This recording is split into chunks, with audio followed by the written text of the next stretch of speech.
تلبیس ابلیس کے اندر امام ابن جوزی نے اس بات کا تذکرہ کیا کہ شرک کے بعد سب سے پسندیدہ ترین گناہ شیطان کو بدعت لگتا ہے، اور اس کا ہمیشہ بدعت عقیدے کے بعد دوسرا بار بدعت کے اوپر ہوتا ہے کہ کسی طرح اس کو بدعات میں مبتلا کر دیا جائے۔ کیسے؟ ذوالفقار کا واقعہ سن کے دیکھ لیجیے، ساری زندگی گناہ کرتا رہا، جگہ جگہ اس نے بدماشی کی، قتل و غارت کی، جو بھی فحاشی اس نے پھیلائی، بد کرداریاں کی، زنا کی، سب کچھ کرتا رہا، گناہ کرتے کرتے کرتے کرتے اپنے عروج میں پہنچ گیا۔ شیطان نے سوچو کتنی محنت کی ہو، اتنا آسان تھوڑی ہوتا ہے کسی کو گناہ پر لگانا۔ شیطان محنت کرتا ہے، کوشش کرتا ہے، شیطان کی سالوں کی محنت، اور ایک بندہ اپنی تباہی کے عروج پر پہنچا۔ ہوا کیا کہ اس نے ایک عورت کے ساتھ زنا کرنے کا ارادہ کیا۔ وہ عورت بڑی کمزور تھی، بڑی غریب تھی، مجبوری کے ماری ہوئی بیچاری آئی۔ جب ذوالکفل کے پاس آئی، ذوالکفل اس کے ساتھ زنا کرنے لگا تو رونے لگی، کہنے لگا تجھے کیا ہوا؟ کہا کہ مجھے اللہ سے ڈر آ رہا ہے۔ اس نے کہا کیا بات ہے، یہاں پر تجھے کوئی نہیں دیکھ رہا، میری معاشرے کے اندر حالت یہ ہے، اسٹیٹس یہ ہے کہ کسی کو جرت نہیں ہے میرا دروازہ کھٹکھٹا کے مجھ سے پوچھ سکے تو کر کیا رہا ہے، میں اپنے علاقے کا ایک بڑا آدمی ہوں، تو کس سے ڈر رہی ہے، کون ہے تجھے ڈرا رہا ہے؟ کہا یہ بات مجھے پتہ ہے کہ آج دنیا میں مجھ سے کسی سے ڈرنے کی ضرورت نہیں ہے، تیری دہشت سب پہ بیٹھی ہوگی، لیکن میں ڈر اس بات سے نہیں ہوں کہ میں مجبوری کے مارے تیرے پاس تو آ گئی، گناہ کے لیے تیار تو ہو گئی، لیکن مجھے سمجھ نہیں آ رہی کہ کل قیامت والے دن جب اللہ کے سامنے جاؤں گی اللہ کو کیا جواب دوں گی۔ میں مجبوری کے مارے یہاں پر آ تو گئی ہوں، لیکن اللہ کے سامنے کھڑے ہونے سے ڈر رہی ہوں۔ ذوالکفل کے دل میں بات کھٹک گئی کہ یہ نیک عورت ساری زندگی اس نے کوئی گناہ نہیں کیا، پہلی دفعہ بدکاری کرنے لگی وہ بھی مجبوری میں، اس کو اللہ کے سامنے کھڑے ہونے سے اتنا ڈر آ رہا ہے کل قیامت والے دن میرا کیا بنے گا، میں اللہ کے سامنے کتنا بڑا مجرم ہوں۔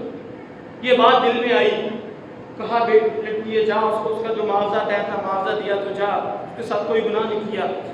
اب اللہ کے سامنے توبہ استغفار معافی شروع ہو گئی، گھر کا دروازہ اس نے بند کر لیا، اللہ کے سامنے سچے دل سے توبہ کرنے لگا، توبہ کرتے کرتے وہیں پر اس کو موت آ گئی۔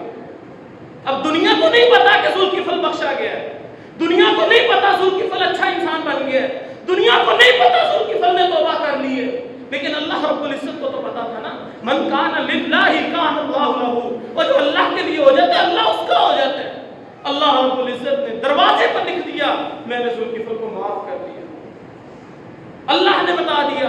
اب سوچو ذرا، ساری زندگی سالوں کی شیطان کی محنت ایک لمحے میں ضائع ہوئی کہ نہیں ہوئی؟ جب اس نے اللہ سے توبہ کی اللہ نے ذوالکفل کو معاف کر دیا، شیطان کی سالوں کی محنت تباہ و برباد ہو گئی۔ اسی طرح کوئی انسان گناہ کرتے کرتے ساری زندگی گزار دے، زمین سے لے کر آسمان تک گناہوں سے بھر کر اللہ کے سامنے آ جائے، سچے دل سے توبہ کر لے، اللہ اس کے سارے گناہ معاف کرنے پر قادر ہے، معاف کر کے جنت دینے پر قادر ہے۔ شیطان کی تو ساری محنت گئی نا، اسی لیے شیطان نے پینترا بدلا اس امت کے اندر، شیطان نے پینترا یہ بدلا، اب لوگوں کو وہ بدعات میں مبتلا کرنے کی پہلے کوشش کرتا ہے۔ کیوں؟ جو شخص بدعت کے اندر مبتلا ہو جائے گا، بدعتی انسان کی اللہ توبہ قبول ہی نہیں کرتا جب تک وہ بدعت کو چھوڑ نہ دے۔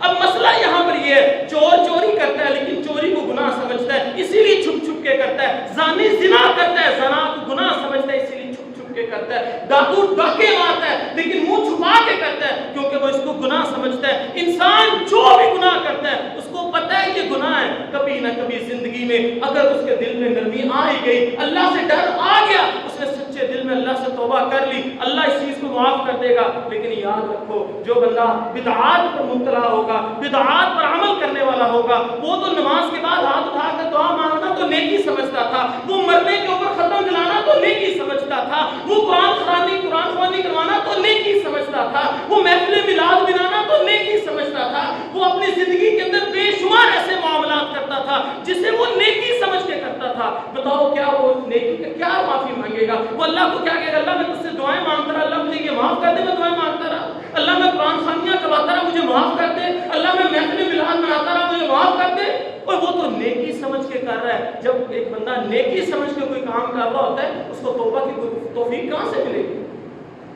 اسی لیے یہ بات ذہن میں رکھو، بدعتی انسان جب تک بدعت کو چھوڑ نہ دے اللہ اس کی کوئی توبہ قبول نہیں کرتا. اور یہ میرے بھائیو شیطان کا شرک کے بعد سب سے بڑا دھوکہ ہے، وہ لوگوں کو بدعات میں مبتلا کر دیتا ہے، لوگوں کو دین کے اندر دین کے نام پر نئے نئے کاموں میں الجھا دیتا ہے کہ لگے رہو، نہ توبہ قبول ہوگی نہ میری محنت ضائع ہوگی.